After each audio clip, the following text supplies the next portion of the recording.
Today we're at Heroes in Training Book 11. I know I didn't say this in most of my other videos, but I'm going to say it. If you haven't looked at Book 1 to 10, I suppose you should go there first. Okay, now we're at Book 11. So, Uranus and the Bubbles of Trouble. Now, what? I mean, last time I said the title would give it away, but the title did give it away. Because after the Uranus and the Bubbles of Trouble, we can make a few observations. Uranus is a new person, and Bubbles of Trouble. The Bubbles of Trouble can mean two things. That's the second observation. It can mean two things. One is the Bubbles of Trouble are trying to kill the Olympians, and Uranus is a super bad man. Or two is it's a magical object named the Bubbles of Trouble, and it does whirling things that helps the Olympians, and the Uranus guy is a good guy. Okay, back to the story. The only clue Hythia has given the Olympians was find the bubbles. Now, it might be the same bubbles, it might not. Let's continue.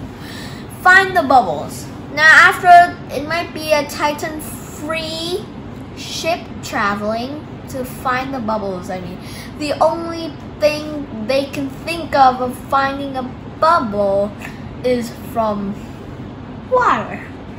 And they were on the Atlantic Ocean, sailing around until they met a person, a god called Uranus.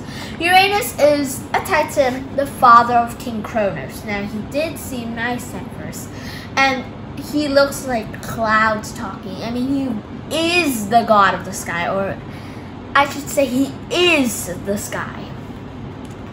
So, he looked like clouds, and when he appeared, he actually appeared like clouds. And then King Kronos comes, and then after that, there's some King Kronos' brothers, and there was a brother fight. I mean, King Kronos had 11 brothers. Uranus had 12 sons, according to Greek mythology. Uranus had 12 sons, and I know this is not, the whole thing is not in the book of the facts. Well, there's two myths. One is Uranus had 12 sons, and, well, some of the sons were the Titans that were in the story, like Typhon, Creus, what is that called? Hyperion, and a lot of more people. But in another myth, there was King Kronos was born to another son, also called Uranus, and who had a wife called Gaia, who was the earth and the land. And King Kronos killed Uranus with a magical stick because Uranus was a bad man and threatened Gaia, so he killed him. And that was basically the whole story. He got his weapon, and he had also some sons like Zeus, Demeter, Hera, and others. Zeus, Demeter, Hera, Poseidon.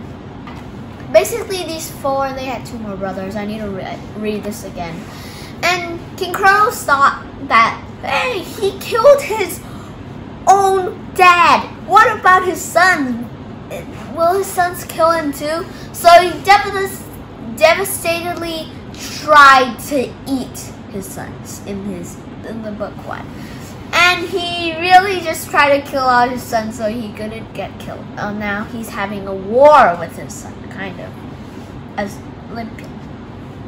After they won a father-son fight, they just waited until those two were arguing, and they sailed off. And when they were fighting, Uranus summoned some bubbles, which these bubbles turned out to be a person called Aphrodite. Now, Aphrodite is another Olympian and is the goddess of love, beauty, blah, blah, blah, etc. Everything mostly about love and beauty. Now, Aphrodite turned out to be a girl and was born on the very first day and was fascinated with things like trees and sand. Well, if you're born on your first day and you can talk and you can do everything, you remember everything, you have specific knowledge, and you know how to talk and communicate, And you know what trees are and what sands are, but you saw them for the first time and like, oh, trees are fascinating. That is, I never knew that. I never think that sand and trees is fascinating even when I'm a little kid. Or maybe I do, I don't know. So they went to a village. They found someone called Eris, which caused a very big accident. Yeah, I still remember Athena and Hera. This is Eris took them. Eris is a titan, or a god.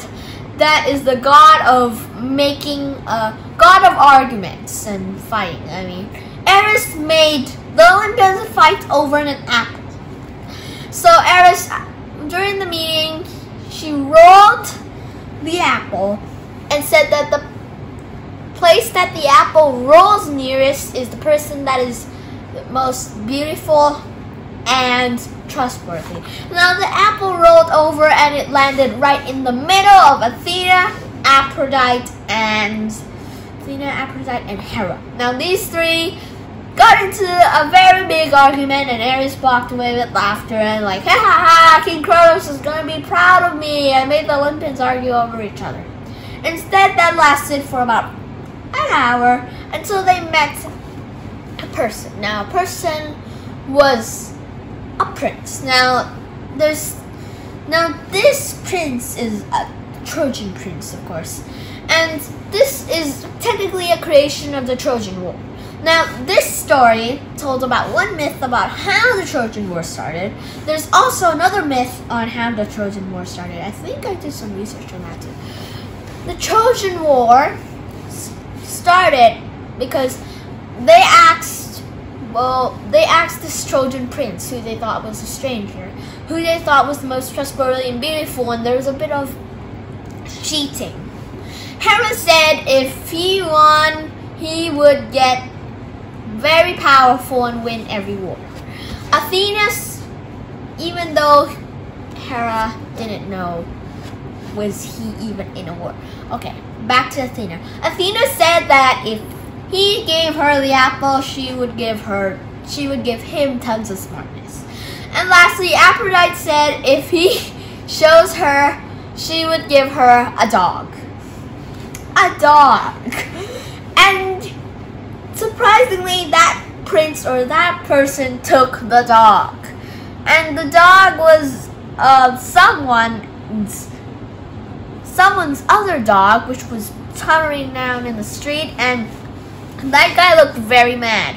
But like the Trojan prince was like, no, the Trojans never give anything back, and then that created the war of Greek and the Trojans. Now there's another theory of how the Trojan War started. Is the Trojan War was started because, well, this story until the three things. Hera still said win every war and be very powerful. Athena still said all the smartness, but Aphrodite now said that she would give her the most beautiful woman to be a wife, and now that guy chose the wife, and the Olympians helped him steal the wife of a Greek prince, and then that created the Trojan War, which there's two ways. Now back to the story of so way far out of topic, or maybe in topic. After that, they found a new Olympian, and I think, yep, that's the story. Stops there. Bye.